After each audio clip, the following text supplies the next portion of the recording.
thank you guys for coming in. We'll start the meeting out here in just a minute. If everybody could start by silencing their cell phones, I would appreciate that. Hope you guys are enjoying your meal, especially those of you allergic to dairy and egg.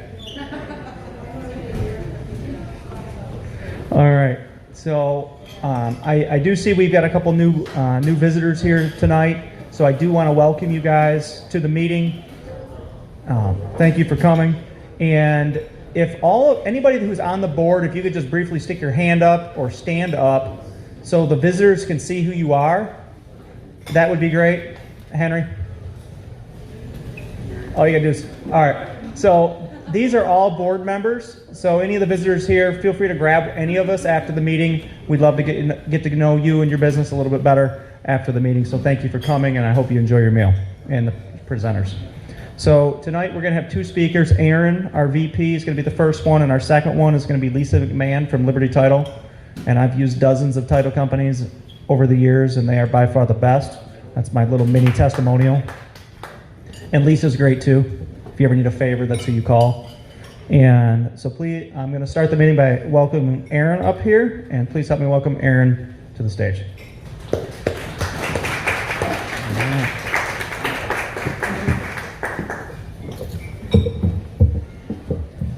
I'll try to be kind of quick and brief and get Lisa up here for the real expertise pretty quick.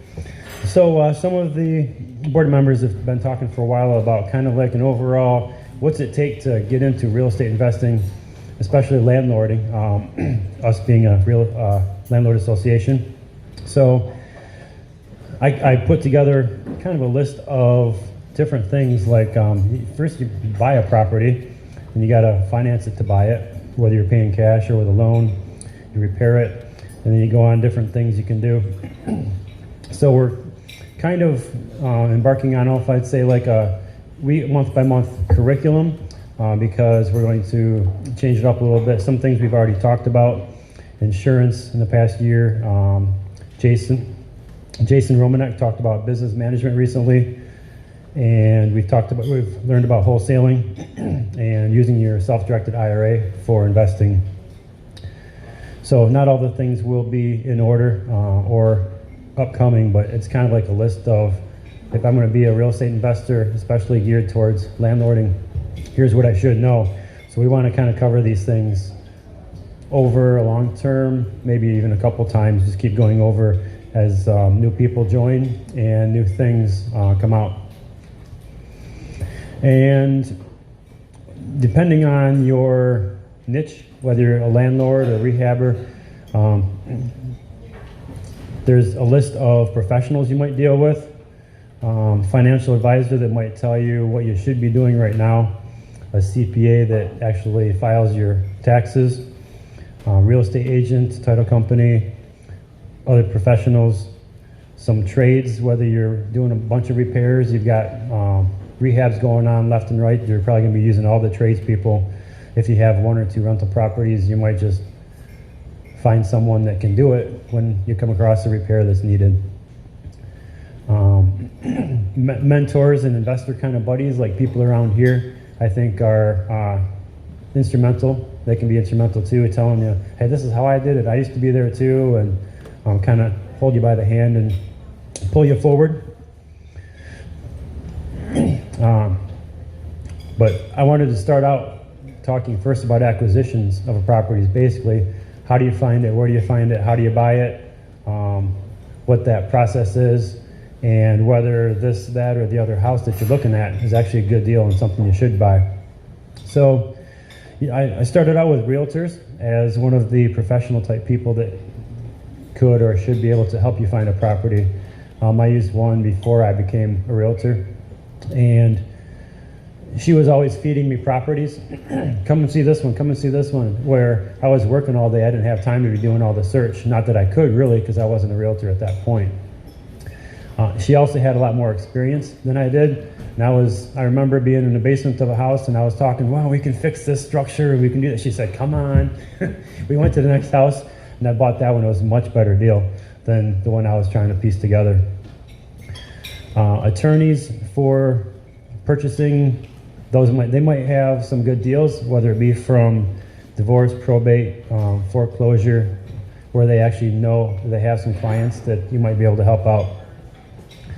Maybe some banks or loan officers, they might have some REO, especially in some of the local banks and credit unions, where they might actually be open to a relationship with you. And once you prove yourself that you've got the ability to close on a property and do something with it, fix it up, and it's great for the neighborhood, or you hold on to it and have respectable tenants there, you'll get a name pretty quick and they'll start feeding you properties.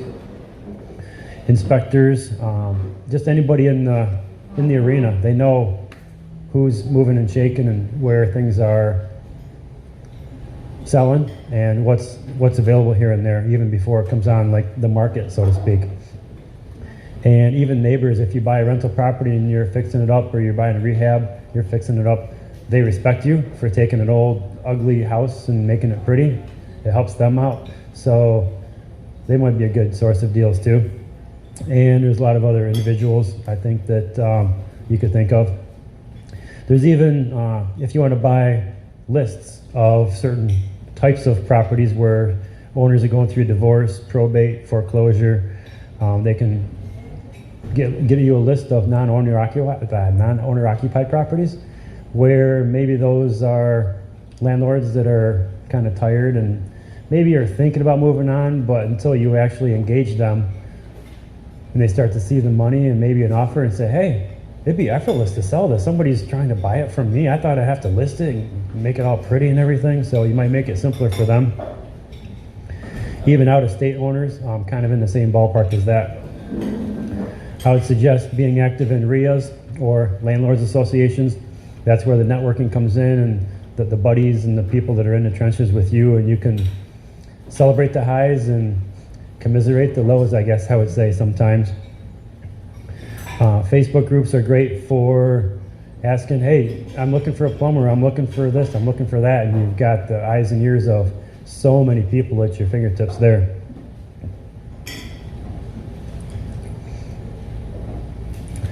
And there's always the driving for dollars. If you have a target area, kind of what we call a farm area, where you're interested in buying properties, just drive around that.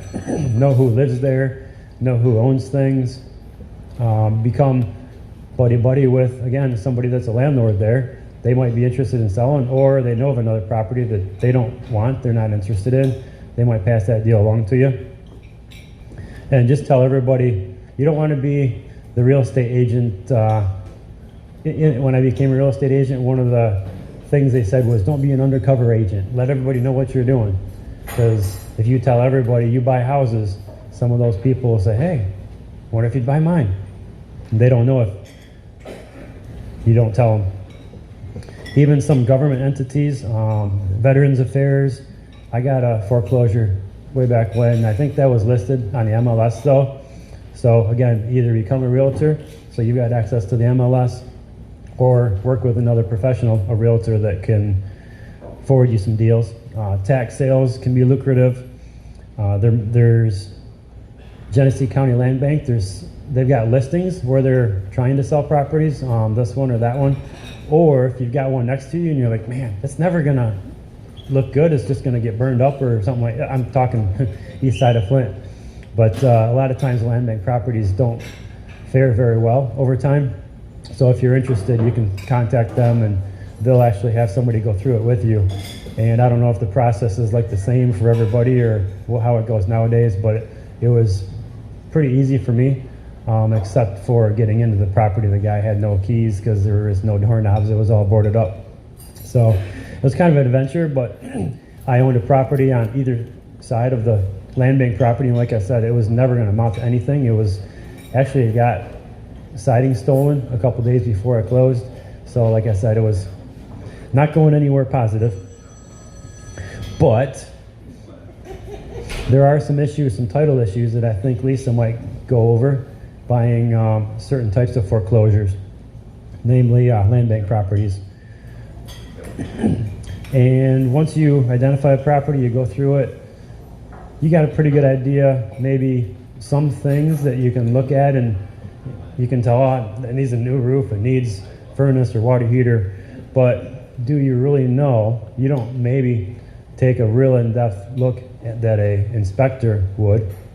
So I've looked at doors, making sure they open and close properly. Otherwise, I try to have a respectable property where it doesn't rub and you got a yank on it and the doorknob actuates easily.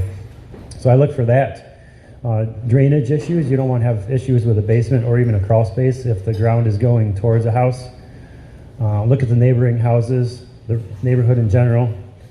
Like I said, you might be able to look at the roof, electric, plumbing, furnace, and things like that, and you might be able to tell, yeah, it is bad, or you might think it's good and you don't know. So it might be smart to get the service of an inspector. They'll actually look more at structural things where we, not being probably experts in that area, might overlook some structural issues, or I don't know. I did my own inspections, but I didn't really get up in the attic. So maybe I missed some mold here or there. And then there's probably some sketchy repairs or additions that we can't tell about. We don't notice it, but the inspectors doing that job every day would have a lot better chance. And I think we're going to get into financing deals and partnering and fun things like that later on. But over the years, there's been some formulas that people use for either a long-term hold, like a rental property that you're going to hold for a while, whereas cash flow is rent minus basically all the expenses. PITI is principal, interest, taxes, and insurance. If you have a mortgage on a property, you're paying principal and interest. You still have maintenance, and then it's advisable to subtract allowance for vacancy too. For those, you would probably get long-term financing if you didn't pay for the house with cash. Either get a 15 or 30-year mortgage, or like I said, there's you can partner, or you can get private money, which I would say is well below hard money, which is temporary, that you would use for the next situation with a rehab. I've actually got some relationships with people where I've borrowed $10,000, $15,000 just with an IOU, and I pay them back over time. If you're rehabbing, then more you're looking at the profit, like the purchase, or the sale price actually, minus the purchase and minus the holding costs. And there's short-term financing there, because you don't want to get a mortgage for a rehab that you're trying to fix and flip in a month or 2 or 3 or 4. So that there's different lines of financing with that situation. So once you get all that done and you got an agreed purchase agreement and you got however you're going to finance it, now you're going to the table. You're actually going to get keys for your money that you're putting down, and I'll introduce Lisa to talk about that process.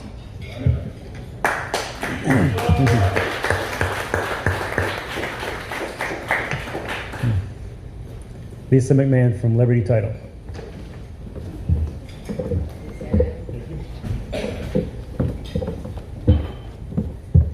Ooh, they didn't tell me about the bright lights. Wow. I wonder how to put a girl on the spot there, Ed. Well, thanks, Ed and Aaron, for inviting me here today and the nice introduction. Aaron was talking about acquisitions and lead lists and things like that. Well, we have we can help you a little bit with that. I can get you some discounted pricing through our company. We do have CoreLogic brand and another one that we use to do targeted marketing if you want to do, mailing campaigns and any of that. So you all have my business card. If you need that, let me know. I am Lisa McMahon, Liberty Title. We've been in Michigan since 1974. Our flagship office is actually in Ann Arbor. There are 2 now there. We have 11 throughout the state and 2 in Florida. We're all Southeast Michigan. We're not corporate. We are husband and wife owned. It's always been in the family. And we have a commercial team. I do commercial as well as residential. And that's a little bit about, 1989 is when I started. Now you know how old I am. I put our product. This is actually what I sell. This is a title insurance commitment. There's so much more that you will all do before you ever get to this finished product. This is our little Bible that shows us what to do to clear title and transfer the deed into your name. And this is a title commitment. So a title commitment is not a title policy.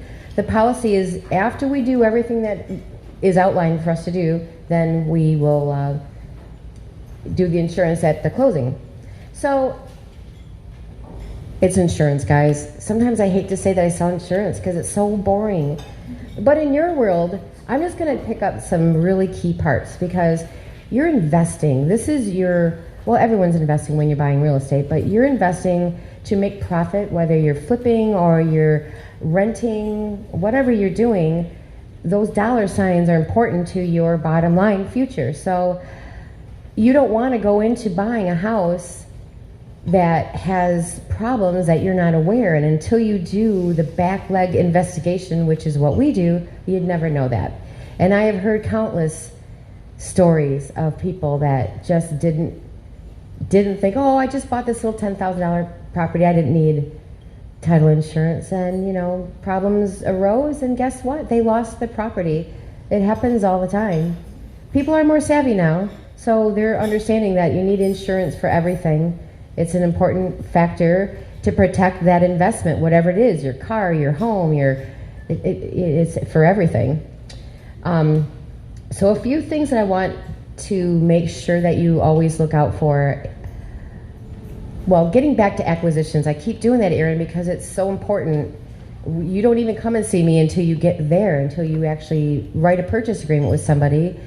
So I put a sample, well, we call it a for sale by owner kit. It's a little overwhelming. There's a sample on everyone's desk, and I can send this to you digitally through Amanda. I can send it to her. She can get it out to all the members. This has a little tidbits of every information that you need to buy and sell property. It has purchase agreements and other things that you'll need as well, and some just good overall information for you. But once you've made that, once you decided, okay, this is the property I want, but what do you know about it? Well, this is the first thing I want you to do. From today on out, send me an email, send me a text, give me a phone call. Say, Lisa, send me a free title report on 123 Main Street, and I will get it to you within 24 hours.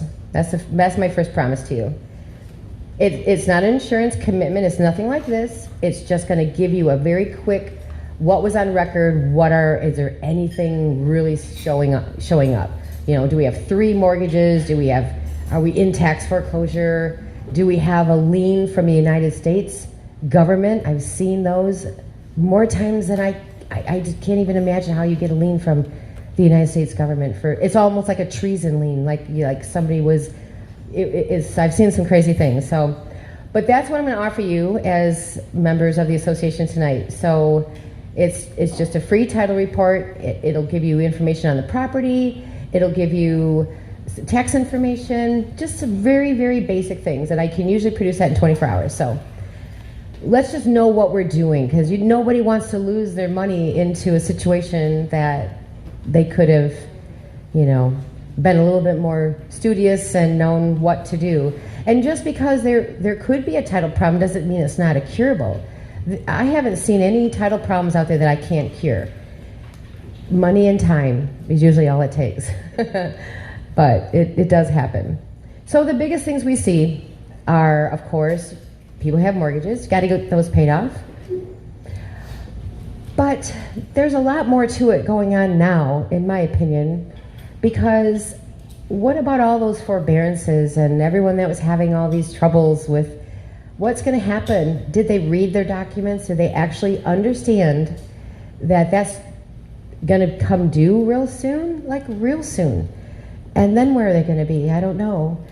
I think you as an organization in our country have been hit pretty hard not having the ability to collect rents. And that had to been really tough. And I'm sure that takes a lot. So I give you all props for that. So I think we're going to see a lot of different things coming up too with how mortgages are going to be. And I was just speaking with one of our instructors who is a state instructor, and he's also an attorney. He thinks we're going to have some more foreclosures. He thinks they're coming down the pike a little heavy, maybe not like in 2008, but he thinks that they are. So, I guess I mean, that's kind of a shame, but I think it's going to happen too. So a lot of so other people have heard that too. Yeah. So we always have to make sure that we have the mortgages cleared off these properties that we're going to purchase. And the mortgages, people don't realize that land contracts are legal transfers as well as signing a mortgage to a lender.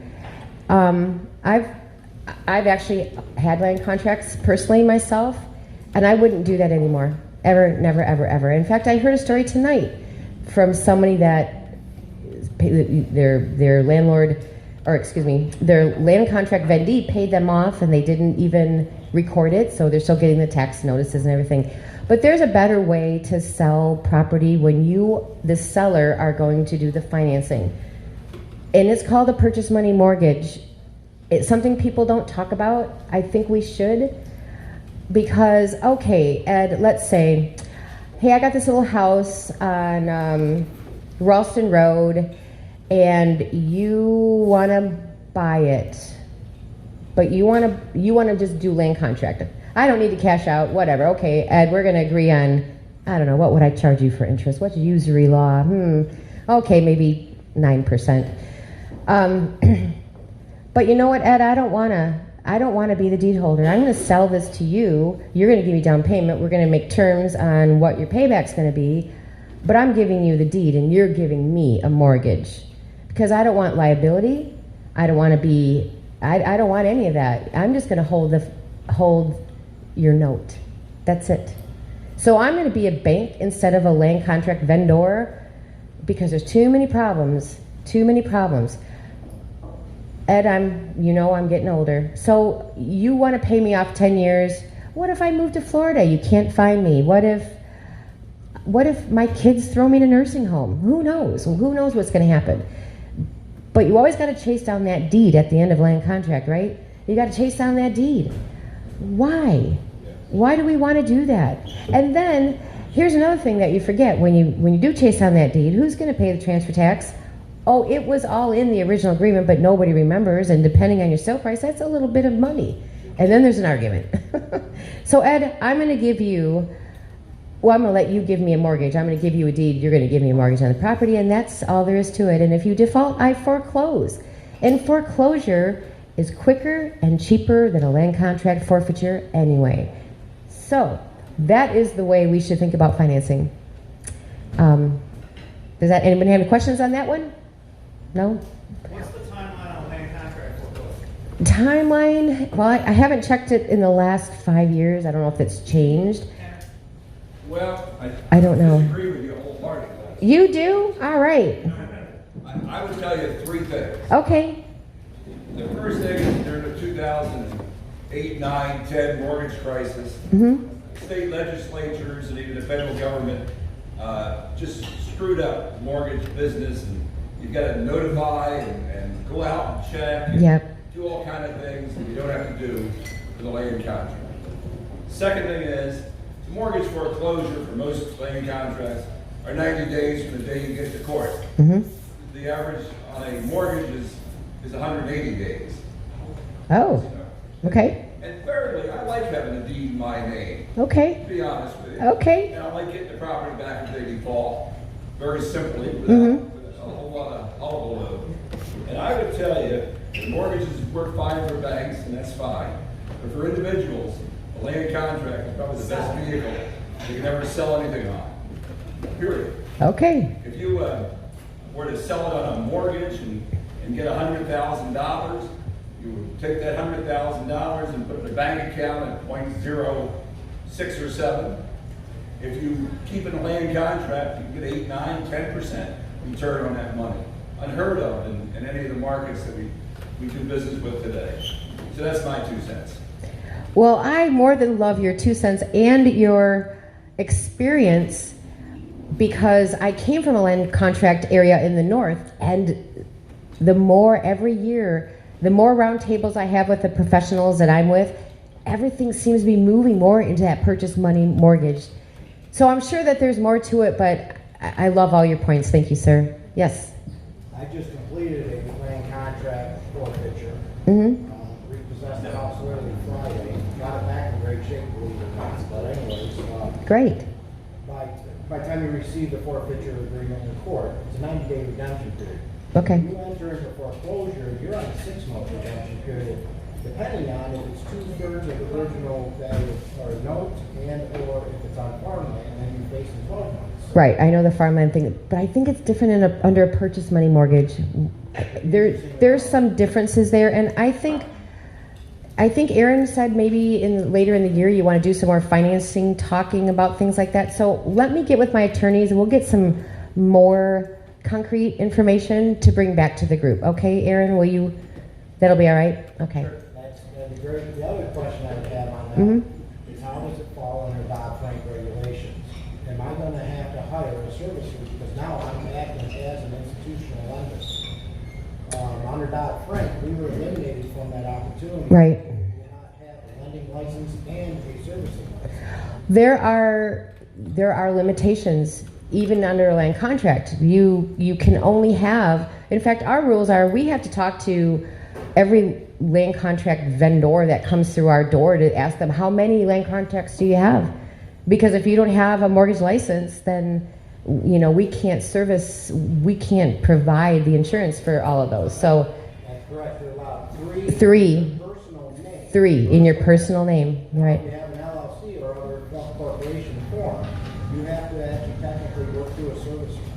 Okay, Be a licensee Right. or work through a service Mhm. agency to process it. right. Otherwise, you're outside of Dodd-Frank regulations. Yeah, and we can't be there, no. Thank you, very good points as well. Okay, so we're going to eliminate all of any kind of liens we have, whatever they are, on title. When I say eliminate, we're going to make sure the seller pays them at closing. We all see properties going up for tax sale. There's always tax problems that can arise. And there's always special assessments in the taxes too. So when you write those purchase agreements and you ask for, well, you probably are, most of you savvy enough to get on the county and look up the taxes and see what's there and what's right. You probably do you do that? Well, that's provided in that report that I will send you if you need that. But in the tax rolls, sometimes you'll see a tax bill on a little $30,000 house, and why are the taxes $3,000? And unless you look into what is consisting in that tax bill, I mean, it might have some huge special assessments. They might have had to come and mow the lawn all year long, and there could be some huge special assessments in there. You want to make sure that that seller pays off all their special assessments. Don't assume it. Don't let it stay in your tax bill, because until they actually have to pay those off, they can't just leave them there for you to do. So those are things that we definitely check into. Because we are a facilitator, the contract is yours. It's your agreement. Whatever you have with your buyer, or if you're the seller, or vice versa, we close by your contract. So if you tell us to do tax prorations, so you as a seller get a portion of those tax prorations back, that's fine. If you tell us to do tax prorations where the buyer is going to get taxes back, however you tell us to do it, whatever the norm is not up to us. Now, the realtors in the room can tell you the norm, how things are normally done, but that doesn't mean you have to structure your deal that way. So we facilitate the deal that you give us. And then when we go to the county, we look up all the documents, we see what we've got out there. And then if you look on page 2 of the requirements, it just tells us what you have to do to get title insurance. You got to pay the premium. We have to record a warranty deed from the seller to the buyer. We have to record a mortgage because this particular buyer was getting a mortgage. We require that every seller sign a title affidavit or a owner's affidavit. Seller's affidavit is called a lot of things, but this is how we protect ourselves from fraud, to make sure we can give you your title insurance. And if the seller has committed fraud or made misstatements and they have an unrecorded second mortgage out there to Uncle Bob that gave him money years ago and they never recorded it, but it's still due and owing, then we have them sign saying they don't have anything else. So we can actually go to them now and get that money back. But we don't let you do that. That's what title insurance does. We go back and we do all of that and find out what we need to find out. Let's talk about exceptions, page 3 a little bit. We all know about the financial things that you find on records, and I mean, we've all had mortgages, we all pay taxes, we all know about all these things. But let's really talk about the land for a minute, because we're very, very zoomed in on the dwelling, the house, the outbuildings, all of that. But technically, you're selling and or buying real estate, which is land and its improvements. What do you know about the land? Do you know anything about the land? Do you know that easement next to you, everybody in the association, everybody in that subdivision has the right to use to get back to that little park? Do you know that? That can be kind of overwhelming when you're having a backyard barbecue and all they're just trailing down, and these are stories I've heard for a long time. Do you know that when consumers always has easements, our utility companies always have easements. Usually they're towards the front of our property, sometimes they're in the back, but they have the right to bust up 10 feet of your concrete, beautiful, brand new concrete, to make repairs.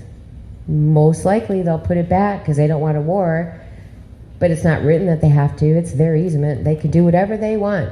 And when you drive around sometimes and you look at people's driveways and you wonder, why did they have that little spot of just gravel right there? Why didn't they go all the way to the road with their... Well, that's really why. I've heard it many times. So, we got to keep in mind that all of our utility companies have easements that are on our properties. If you're near railroads, obviously you want to check into that. But, I mean, they are right-of-ways and easements for our benefit. So those are good things that we need to have, but just be aware that they do have the right to do that. If your property is in an association, a condo association, they have their own rules and bylaws that you have to live by, and they also have the ability to lien. They can lien your property. They can go... There's some really strange rules when it comes to what a condo association can do, because they can go retro further than... I don't even remember the number, I apologize, but they can go back for quite a while and tag all these unpaid association fees that weren't paid. So those are things you need to look out for as well.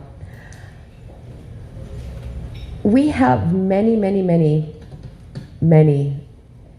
shared driveways in Genesee County. Has anybody ever come across one in your purchases? Yeah. So you've got a shared driveway and there's no agreement. The first thing that's going to happen, if you're working with a lender, the lender's going to say, wait a minute here, no.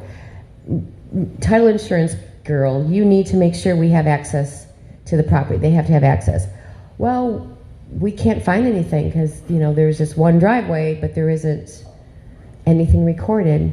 So the first thing you need to do is always make sure that there's an agreement, that you have ingress and egress agreements on record when you have shared driveways. Same thing with shared wells, which, that happens a lot, especially around some of the lakes around here. There's a lot of shared wells still. So you want to make sure that you have something that... Surveys. When's the last time you ordered a survey, Ed Constable? Very rare. Yeah. You would think that, this land has been developed for a long time. We should be good, right? We should be. Everything should be good. All these plat maps were approved by the state. All the condominiums were approved by the state. Everything should be good. Except you get homeowners that don't understand what they're doing. So I'm going to give you a personal story of mine from the 90s. Actually, no, early 2000s. I bought a property in a very well-established subdivision here in Grand Blanc. Lot and a sub, right? Lot and a sub. Well, I'm a title girl, so I'm like, all right. I bought it from the original owner that had it built. The neighbor to the left of me was also an original owner. So I go and introduce myself. Well, we probably do that. We've got to be neighborly, right?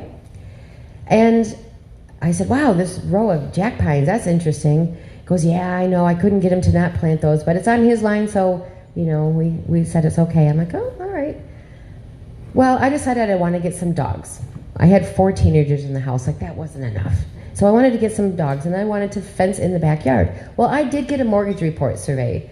And a mortgage report survey the lender has the surveyor go out to the property, and this is what they do.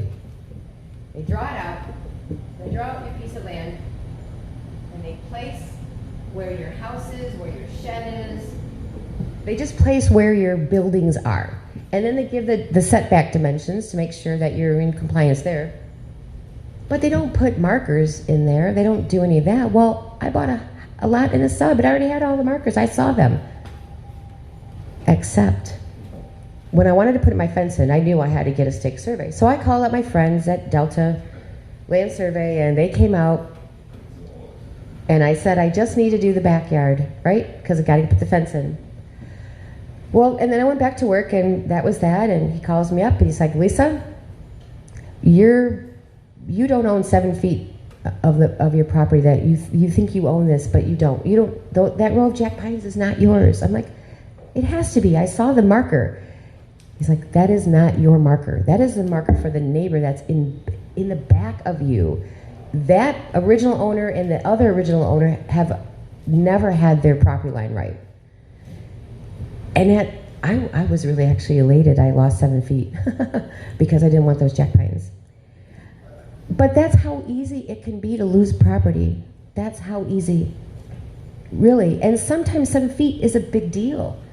I've seen people on Lake Fenton fight in court for a year and a half over 1 foot.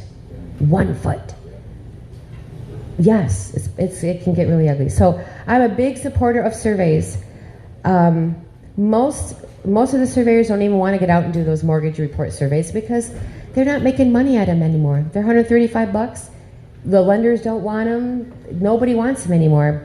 But you as a property owner, even when you think you're safe, sometimes you're not. So just keep that in mind. We need to know about the land we're buying because the houses can go and the outbuildings can go, but you still own this chunk of land. You need to know as much as you can know about that land. So when you look at some of the special assessments that you'll find in your tax bills, which is the next page, nope, that's Schedule C. Oh, that was the second page, I apologize. So it will give you, when you order a title commitment from me, it'll give you all of those special assessments. Now, sometimes they are ongoing, so they're recurring. They go every single year, like garbage collection and things of that matter. So sometimes they always stay with it. So if you have any questions on that, you can always call us, call the office, and we'll find out which assessments you need to tell the seller to pay off. But if you always write your contracts, seller to pay off any and all special assessments. If you always write that in, you'll never ever have to worry about it. And the seller may argue with you because, oh, hey, Mr. Buyer, the county, they just came down and redid this road. We all got the special assessment, but this is year 1 of 10. I'm not going to benefit from that. I'm not paying it off. They'll do that. But technically, to transfer property, all special assessments have to be paid off. So try to argue your point. If you're getting a loan with a lender, sometimes if the lender is paying your taxes in escrow, they will be okay with that special assessment, you assuming it. But that doesn't mean the municipality will, and they're all different. There was a time that you could not assume any special assessment ever. And sometimes they'd be, 10, 12 grand. But they've gotten a little bit looser with their restrictions on that now. So, just always write that in your contracts. Seller pay off all special, unless you're the seller. And then argue the other point. Well, I'm not benefiting from this. then argue that way. Oh, absolutely. Mm-hmm. When you do a survey on a townhome, Mm-hmm. because they're different than condominium, Right. you own a stretch of land, but the association doesn't want to acknowledge that you own that .09 space of land.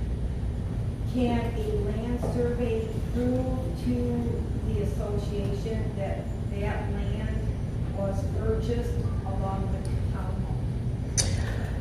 Well, you'd have to actually look at the master deed because what they purchased was unit 23 of such and such townhome and as referenced in recorded library, whatever, instrument number, Genesee County records.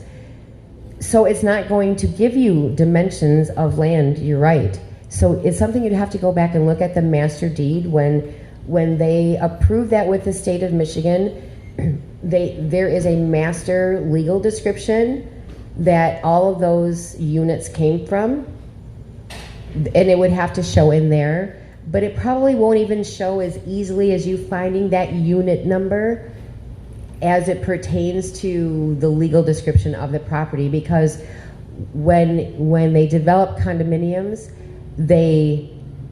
I don't want to say they surrender the legal description, but they recreate how they disclose that legal description, because it really is a unit in a complex.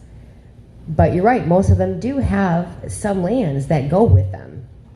That's a very, very good point. I'm going to write that down. I'll see if any of our attorneys know of how to get the actual legal description of the property, the real land around that unit. You're welcome. I'll be calling you. Okay.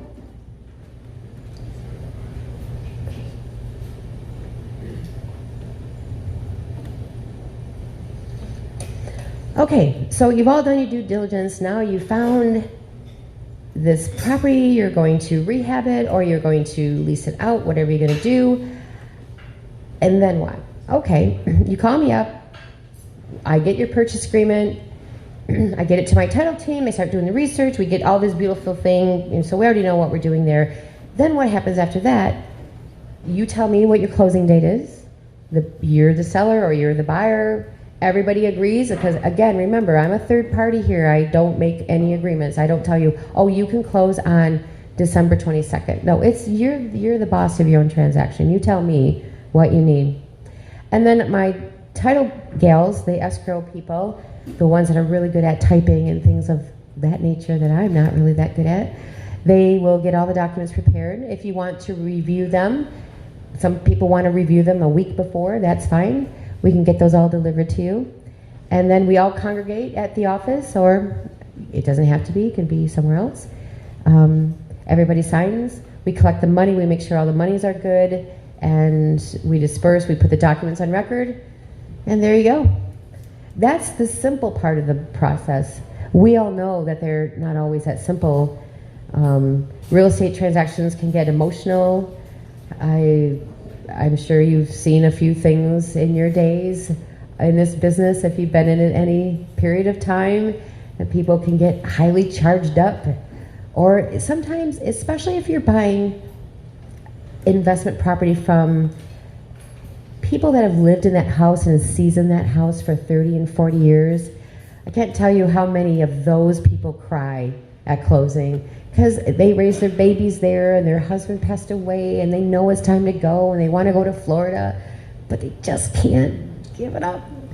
And you know, sometimes that's what another thing we as title people do. We just hold their hand through it and reassure them that, oh no, I'm not signing that, I just can't leave. I just can't leave. You know, that it can get kind of interesting towards the end when people realize that this is a final thing for those emotionally attached souls that are out in the world, and there are a lot of them. But that's the basic process of what we do. Is there anything you need to know? Do you have any questions? No? Yes? So if somebody has a property that they want to initiate title work on, how do they get their process started? Well, I'm not a big fan of making people fill out forms. It's just not who I am. I don't need one more step in my life either. So you all have my email. All I really need is the contract that you made with your buyer. That's all I need. I'll start title with that. Eventually my team's going to have to ask you some question. Hey, Bernard, are you a U.S. citizen? That's on the questionnaire. Are you single? Are you married? What's your home address? You know, they're going to ask you all that, but I don't need to know all that to start. Let's get it started, because I think the faster we can get it started to get us to close is better for everybody. There is, in that little sample folder I have on the table that I can email out to everybody, there is a form. There's forms. If you like forms, boy, I got forms. But I personally, I find it a little encumbering. I don't think Ed fills out forms. He has people that do it for him, so he probably doesn't. Yes? Are you planning on bringing back like remote closing soon, where you have to go to meet somebody? Well, we never really totally got away from it at our office. A lot of things depend on the time and location. I don't think we've ever really said no. Even during the shutdown, there were some things that we had to do. We actually had to go to a hospital once and close. And it was just the right thing to do. You know, we suited up and we went. The contract would have expired.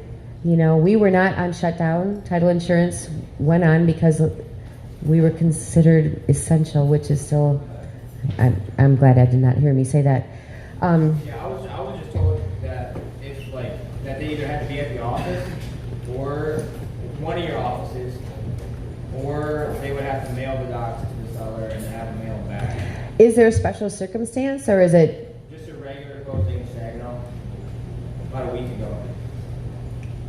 Yeah, aren't you doing mobile notary services as well? We don't hire mobile notaries. You have to be a licensed title insurance producer to work at my company. So maybe they couldn't find, we don't have an office in Saginaw, maybe that's why. Yeah, they said like either we'd have to mail out the docs, buy or e-sign and everything, Mm-hmm. or they would have to be at one of the locations. I know sometimes people will, like you were saying, send out a mobile closer, whatever they call them, to meet them at a McDonald's or something if they're not near a location. Mm-hmm. I didn't know if you guys, I heard you stopped because of COVID, Mm-hmm. so I didn't know if you guys were going to bring that back. Well, I don't know how to answer that because I just don't say no. But I like the whole situation presented to me too. Yeah, not having an office in Saginaw was. So were all the parties in Saginaw? Yeah. Okay.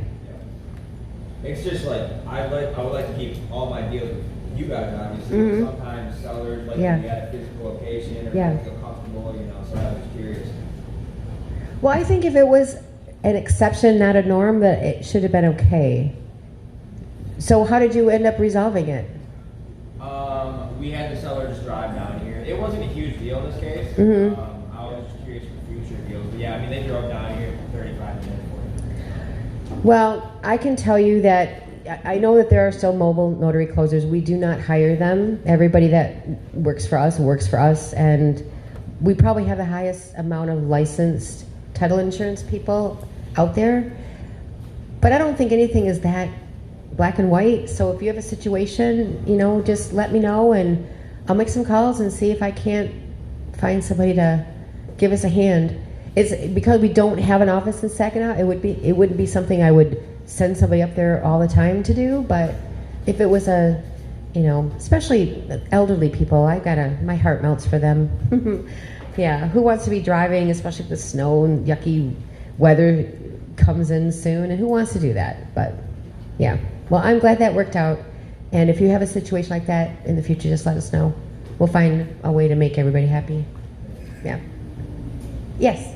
Yeah, you guys have understanding that the criteria for evictions has changed due to COVID as well as emergency evictions. I'm wondering what that criteria was. I don't know. We don't handle evictions. Yeah, we only do, you know, acquisition, buying, selling, just the real estate title closing stuff. Aaron, do you know? It depends on the period. Which one do you use?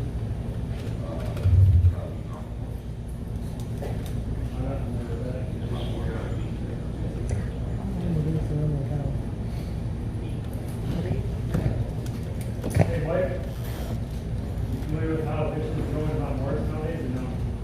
It's really nasty.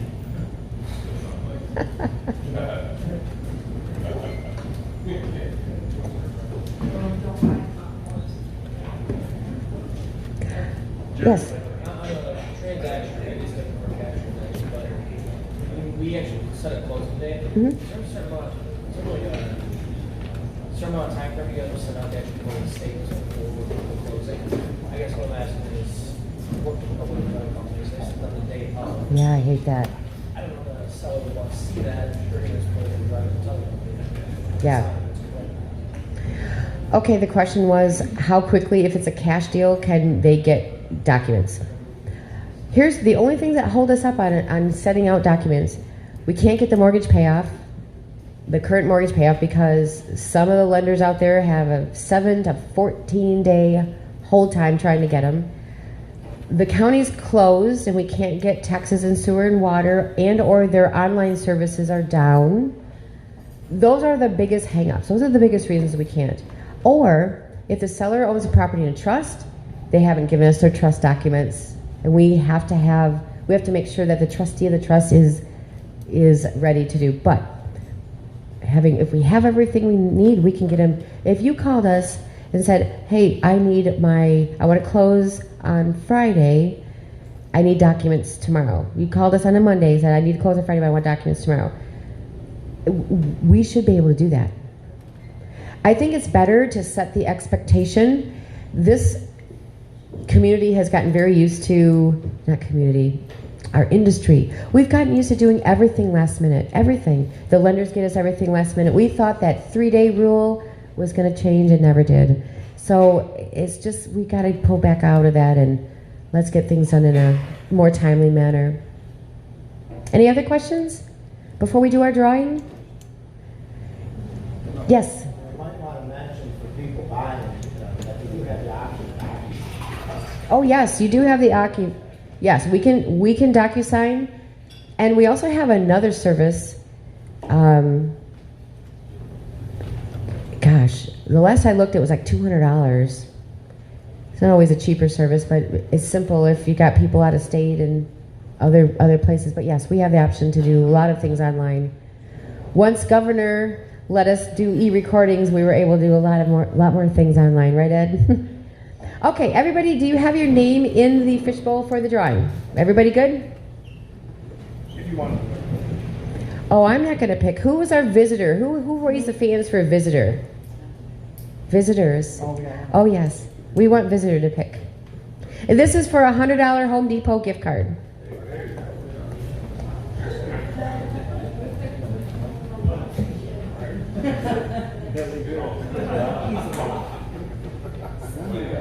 Not mine. And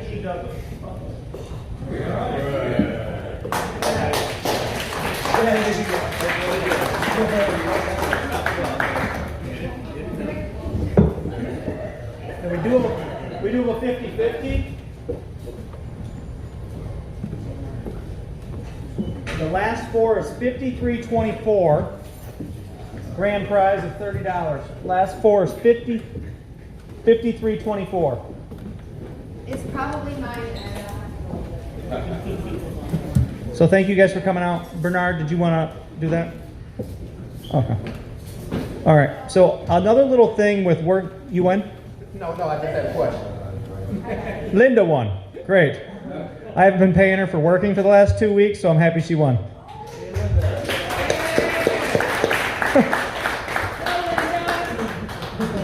Yeah, I wasn't at the last meeting, so I was just curious, what's the status of the issue with Flint and the landlord's plan to pay storage? Has anything happened on that? So the last I knew, so we just had that election last week. They tabled it until after the election. So now that a bunch of these chairs are returning, they may re-talk about it, but I know one of our biggest problem children on the board was replaced. So we did pretty good in the election. So we're happy about that.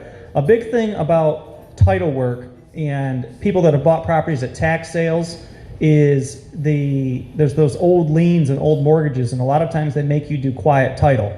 Now, I don't know how they do it, but not in every scenario, and I would say at least a dozen, Liberty has found ways to insure those properties without doing quiet title, because they can actually get the documentation from the county for the proper proof of service and make sure everything was done properly to eliminate the quiet title process when other local title companies were one of the people to pay $1,800 and wait several months. But it doesn't always work that way. It doesn't always work, It doesn't always work that way. but I'd say about 50% of the time it does. I was told by an attorney, try not to sell that feature, Lisa. We can sometimes do it because we do have 5 attorneys on staff, so I'm selling it because I take advantage of it. Yeah. On that topic, Ed, a lot of regulations changed around that process in the past 12 months. So a lot of what they were able to clear before for us, tax properties, Liberty is not, you know, a lot of The newer stuff's harder. they're Yeah. not able to clear what they used to be able to clear for us. But there is a company out of California, Tax Title Services. And they're pretty efficient and tend to be a lot less cost than going through a lawyer and. Okay. Cool. many people Well, a flawed title itself is not a problem. If a title company will insure around the flaw, that is what the flaw was and how minor it is, or the chance of it ever reoccurring or coming back. When a title company insures the title, they're giving you marketable title. From that point on, you can always sell it. The hell with the flaw, you know. So what you're after is a title company that will insure around most trivial flaws. Except when someone bought it from a bank and they found a shady title company that didn't pay off all the city liens. Except for that. Yes. And those are still floating. But, all right. So thank you guys for coming out. Anybody else have any further questions? Thank you, Gus, for coming out. We'd love to have you guys as members, and I appreciate you guys coming out tonight. You guys all have a blessed night.